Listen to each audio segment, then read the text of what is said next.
Today on NewsWatch, Houston hammered by torrential rains and massive flooding. What Hurricane Patricia unleashed from Mexico to Texas and how Operation Blessing is helping. Plus, I started reading the Bible, and I think it was like Romans.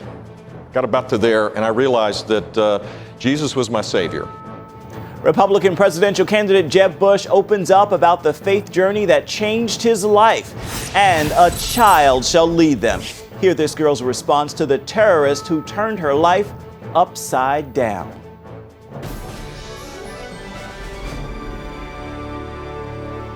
And thanks for joining us for CBN NewsWatch. I'm Ephraim Graham. The strongest ever hurricane on record, Patricia, made its way into Texas over the weekend, unleashing torrential rains and flooding. That came after it had already swept through Mexico. Now Operation Blessing is stepping in to offer aid in Patricia's aftermath. Dale Hurd is on this story. Parts of Texas got up to 20 inches of rain. Emergency crews used boats and Humvees to reach some stranded residents, rescuing more than 70 south of Dallas. One man needed help when he waded in to find his submerged vehicle. Floodwaters even stopped this freight train. The two people on board swam to safety. In San Antonio, rescuers managed to reach a man who was swept more than a mile through a storm drain. Louisiana also saw flooding. But it was the Mexican coast where the huge storm made landfall. Giving a tour of her now destroyed home, Rosa Rodriguez said, "That was my living room. That was my bedroom. That's where my children slept." The Mexican government says as many as 3,500 homes were damaged, along with thousands of acres of farmland. Bridges were washed away and towns flooded. Operation Blessing sent teams from Mexico City to Guadalajara, with chlorine generators to disinfect dirty water and tools to begin cleanup and recovery. OB Mexico also deployed 2 mobile kitchens to provide hot meals for hurricane victims. Dale Hurd, CBN News. An earthquake rocked cities in Afghanistan, Pakistan, India, and other parts of South Asia today. The 7.5 quake sent people scurrying out of buildings and into the streets in Islamabad, the Pakistani capital. Dozens are known to be dead, with the number on the rise. Tremors were also felt in New Delhi and Kabul. The epicenter was in a province on the border of Tajikistan and China. Check in with CBNNews.com throughout the day for updates on the extent of the damage and rescue relief efforts there. Amazing new video is out showing the U.S.-led raid against an ISIS prison in Iraq, liberating 70 Iraqi captives. Take a look at this. U.S. Special Forces teamed with Kurdish fighters racing to rescue hostages, just hours ahead of what would have been a mass execution. The soldiers storming the compound at night as intense shooting erupts. The camera captures men running for their lives and the elite U.S. Delta Force in the middle of it all. As many as 20 Islamic militants were killed in the raid. One member of the elite U.S. Delta Force was killed in the raid as well. A Palestinian stabbed and severely wounded an Israeli in the West Bank before being shot and killed Monday.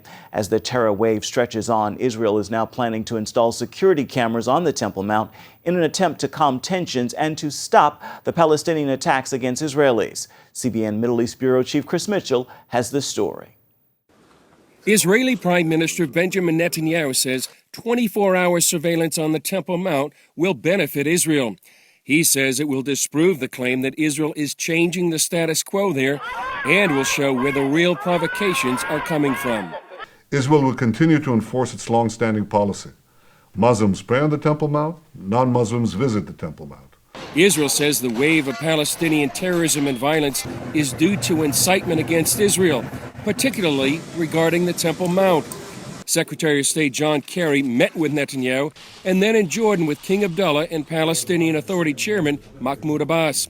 He said the security cameras suggested by King Abdullah were an excellent idea. This will provide comprehensive visibility and transparency, and that could really be a game changer in discouraging anybody from disturbing the sanctity of this holy site. One Palestinian official said Israel would use the cameras as a trap to arrest Palestinians. The Temple Mount is the site of 2 biblical Jewish temples, the second of which was destroyed 2,000 years ago. The Golden Dome of the Rock and Al-Aqsa Mosque occupy the site now known to Muslims as the Haram al-Sharif. Since 1967, Israel has maintained overall security on the Temple Mount. The Jordanian Islamic authorities are responsible for the religious shrines. Netanyahu welcomed Jordan's involvement in solving the crisis. Israel believes that those who visit or worship on the Temple Mount must be allowed to do so in peace, free from violence, from threats, from intimidation, and from provocations. Some Israeli activists say banning Jewish prayer is discrimination. Many say the Temple Mount should be a place of prayer for all nations. Chris Mitchell, CBN News. Turning now to the U.S. race for the White House, the Iowa caucuses are less than 100 days away, and a CBS News poll shows Republican presidential candidates Ben Carson and Donald Trump now tied in Iowa with 27% of voter support. But Trump still has a whopping lead in New Hampshire with 38% support, while Carson has 12%. In South Carolina, Trump has 40%, while Carson has 23% support. Despite his leads, Trump is still hurling insults at his opponents, calling Carson sleepy, Marco Rubio sweaty, and Jeb Bush an embarrassment to his family. And the CBS News poll found the majority of voters would not be satisfied with Trump as the GOP nominee. This weekend, Hillary Clinton told Iowa Democrats she'll carry on with President Obama's vision for America. The three remaining contenders for the Democratic nomination spoke to thousands of influential Democrats at a party fundraiser. Senator Bernie Sanders struck at Clinton's integrity, offering a list of issues where Hillary has waffled and he has stood on principle. Maryland Governor Martin O'Malley also took a shot at Hillary, saying Democrats need to take firm positions and not shift with the political winds. Clinton, though, is still the frontrunner. She played it safe and mostly attacked Republicans who want to undo Obamacare and other unpopular policies. We're going to build an America where a father can tell his daughter, you can be anything you want to be, including President of the United States of America. The next Democratic debate is scheduled for November 14th. Conservatives in the Catholic Church won a partial victory in an important debate over the issue of homosexuality and divorced Catholics. Wrapping up 3 weeks of talks, hundreds of bishops from around the world affirmed church doctrine on traditional marriage. The document they proposed recognized the dignity of gays and lesbians, but it said same-sex unions can't remotely compare to God's design for matrimony and family. Guatemalan voters have chosen a comedian with studies in theology as their new president. Jimmy Morales was initially considered an outsider, but surprised the nation by leading the first round of elections, easily qualifying for the runoff. Javier Bolanos has the story from Guatemala City.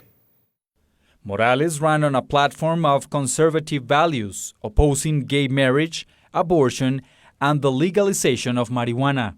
The president-elect sat down with CBN News. According to my belief, my ideology, I would have to veto such laws. I think in Guatemala, we will not have this because of conservative thinking. In case Congress approves such laws, my position would be against them. Morales presented himself as a champion against corruption with the slogan, "Neither corrupt nor a thief." The election followed months of political crisis, including the resignation of outgoing President Otto Pérez Molina and his arrest on fraud and corruption charges. With the jailed president, the country was on the verge of social and political chaos. The Guatemalan Church played an important role through the crisis, held in prayer meetings like this one here at the Central Park every Saturday morning. The Guatemala Praise Movement mobilized over 700 churches for prayer vigils and fasting. For 40 days, they prayed for a peaceful solution to the crisis. God put his hand in Guatemala. It's a miracle what happened. We came together as church and cried out with one voice. The effectual prayer of a righteous man availeth much. God heard the voice of all those who joined us in prayer. The role of the Christian church is to be the bride of the Lamb, a role of service and devotion, also to evangelize, train, and improve the talents of people. So it's a fairly large role. The church's active participation was also reflected in this debate, held days before the election. The event, organized by the country's main evangelical organizations, was broadcast on national television and also by satellite on the Christian network Enlace. Both Christians and non-believers agreed that the peaceful solution to Guatemala's crisis and the entire electoral process offers a lesson to other nations, with Christians affirming that Guatemala began its road to recovery as a direct answer to prayer. Javier Bolaños, CBN News, Guatemala. Up next, a close-up with Jeb Bush, the Republican candidate, gets personal about his faith and the moment he found peace through Jesus Christ. Republican voters in a new poll believe only 4 of the candidates for president in their party could actually win the election. They are Donald Trump, Ben Carson, Jeb Bush, and Marco Rubio. Of those, Carson and Trump are the most likely to receive positive ratings from GOP voters. The Associated Press GFK poll shows 65% have a positive opinion of Carson, while 58% say the same of Trump. And overall, 77% say they want an outsider to win. GOP presidential candidate Jeb Bush has made big cuts to his campaign expenses and his staff, but he's still pushing ahead full steam with his campaign. Just Friday, he headlined a presidential forum here at Regent University. He addressed the recent campaign shakeup and talked about how his proposals for turning the country around are deeply rooted in his faith. John Waggy has more. The former Florida governor finds himself struggling in the polls as he seeks to become the third Bush to win the White House.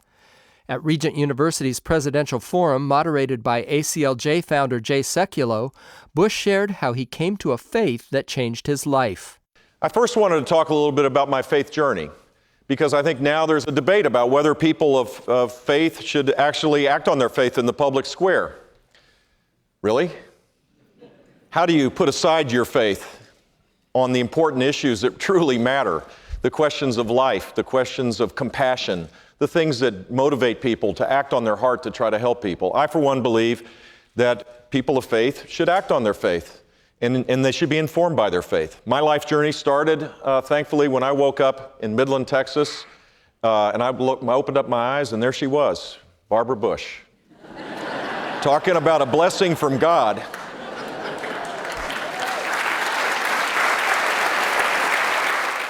Raised Episcopalian, Bush said his faith deepened at a stressful time in his life 30 years ago.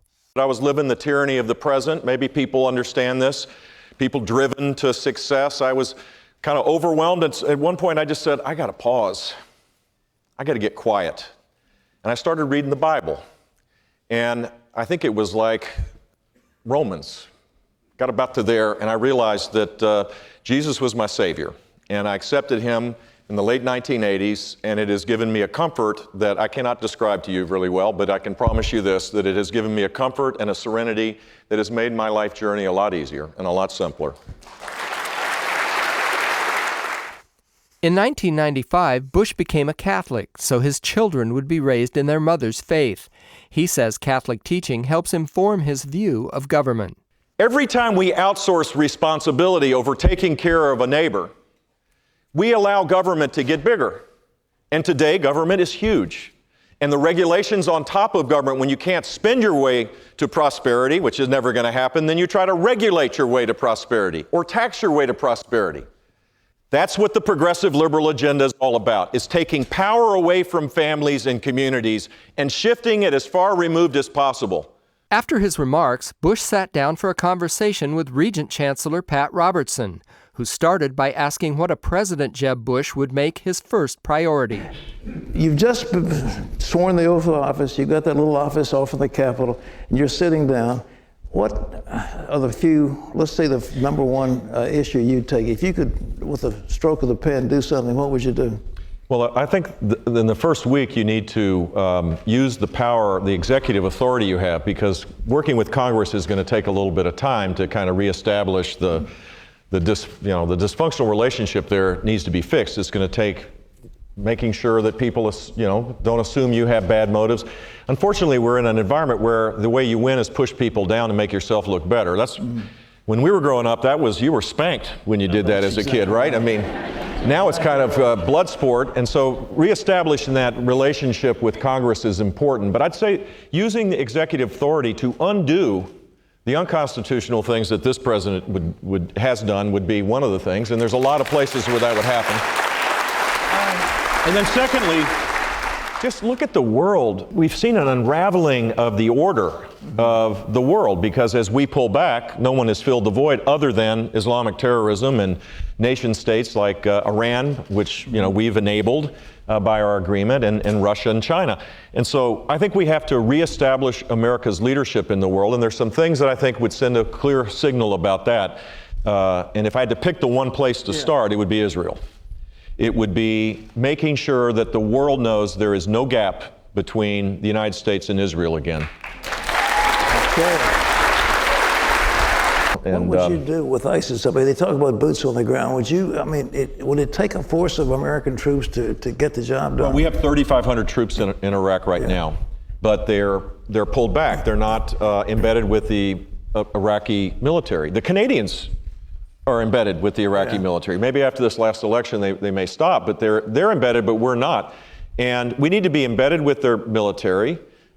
We need to have forward controllers to know where our sorties go, that they're going to the proper place. We need much better diplomatic activity. We're allowing Russia and Iran to have more influence in Iraq than we do. I mean, this is not the right way for American leadership. So I think you need to have a strategy that arms the Kurds, that re-engages with the Sunni tribal forces, that is engaged with the military, and where there's a clear objective of pushing ISIS out of Iraq. Then the hard work begins as it relates to Syria. Asked about Russian President Putin's strategy in Ukraine and the Middle East, Bush warned the Russian leader pays attention to deeds, not words. Look, I'm a student of history just as you are, and I think real leadership is not about talking. It's not about grandiose language or trash talking. I mean, this president called Russia a regional power. Now, you're Vladimir Putin, and you see the vacillation of our leadership and negotiating with enemies, unilaterally conceding things and not acting on the talk that you give, and you say, this is prey for me. I'm all in. And he is a bully. Dr. Pat Robertson and Governor Jeb Bush for an incredible, great conversation this afternoon at Regent University. Congratulate them. Thank you all very much. And we've got much more from Jeb Bush, including his take on Hillary Clinton's email scandal and why he wants to follow Ronald Reagan's model for fixing Social Security. The entire interview is available at cbnnews.com and on today's 700 Club. She captured the world's heart and became an internet sensation, the girl who forgave ISIS and who has no fear of terrorists. It's been more than a year since the Islamic State overran northern Iraq, and in that time, CBN News has shown you many of the horror stories from persecution to rape and murder. But we also learned of one young Christian girl who has put the gospel into practice by forgiving those who have persecuted her. Gary Lane updates her story now from Iraq. Late last year, the world was amazed to hear a young Christian named Miriam tell a reporter she forgives ISIS. انت حاسه بايه ناحيه الناس اللي ممكن تبقى خرجتك من البيت وتعبتك؟ ما راح اسويهم ولا شيء، بس يعني اقول لله يسامحهم. Tens of thousands of people viewed her comments on the internet. I recently caught up with the 11-year-old and her younger sister Zamarad as they returned from school. Their family recently moved into a small 2-bedroom trailer in a community of displaced Christians in Erbil. So why is Miriam unafraid of ISIS?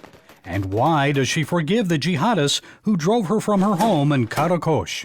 In the Bible, Jesus said to us, "Don't be afraid. I am with you." And also he said, "Forgive others, no matter who they are hating you. You have to forgive them." Jesus is my Father, and He is my Creator. I have no one else better than Him. When ISIS drove us out of our home, His hand was on us, and He saved us. And when Miriam grows up, she wants to join Doctors Without Borders. There are people everywhere who need treatment, but they cannot get it because they don't have enough money to go to the doctor. And the doctors aren't usually available. Jesus said, "You've been given freely, so you should give freely." This is why we should love them and provide treatment. Miriam says she cherishes the Bible because it is God's love story to humanity. The only story in the Bible is the story of the resurrection of Christ Jesus the Lord, because through that story we can have hope. And this young Christian says when she prays, it isn't for a bigger home or more possessions. When I pray that God might help us to go back home, and also that the peace of God might come all over Iraq, and also may God forgive ISIS.